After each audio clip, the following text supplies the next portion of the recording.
No bold detailing, honor and integrity. Call or text 585-993-1636.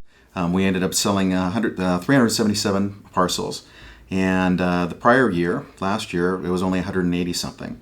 So we've been able to increase the return of taxes both to Nye County and then also to make those parcels producing again, so we can have taxes on an annual basis. This year, since we did the auction online, we were able to attract buyers or bidders from over 21 different states. So in the past years, since it's been an in-person auction, we typically have had people from California, Nevada, and Arizona. And those are the three locations that we've had. So we were able to increase the amount of actual bidders that we had, and that allowed us to be able to sell more parcels. Also, since the in-person bidding process, you basically have to go parcel by parcel. You can't be selling multiple parcels at the same time. But the online auction allows us to be able to do that, and really got a great return. We're talking over $1.8 million back. In the past, we've done a northern auction and a southern auction, but this year we didn't have to do that.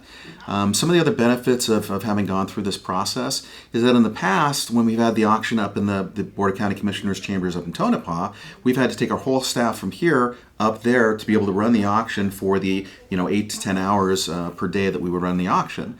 And same thing with doing the auction down here, and frequently it's a 2-day situation.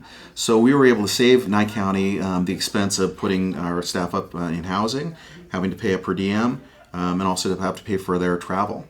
Also, Bid for Assets, which is a company that we use, doesn't charge the county any money at all to do the auction. And that's one of the reasons why we ended up using them, because it doesn't make sense to have it be a more expensive auction situation.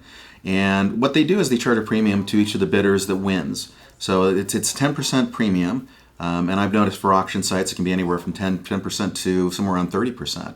So I think they were very, very fair on their pricing. We have looked at the idea of continuing this, and we're planning on doing another auction towards the end of November. One of the things when I came into office that I had heard about and I wanted to address when I came into office January of last year was this idea that there were parcels out there that were referred to as zombie parcels. The zombie parcels are parcels where they had qualified for a treasurer's trust sale in the past, and what the past treasurers would do is they would put these on the list, and if they didn't sell, they would never put them back on the list. Because of course there's an expense to it, and of course there's the amount of additional time to be able to auction these. So these parcels have been sitting there for years and years and years and have not been generating any tax revenue for Nye County. So part of then this next auction that we're doing is to address that so that we can get more of the parcels that are zombie parcels on that sale and have them generating taxes for Nye County.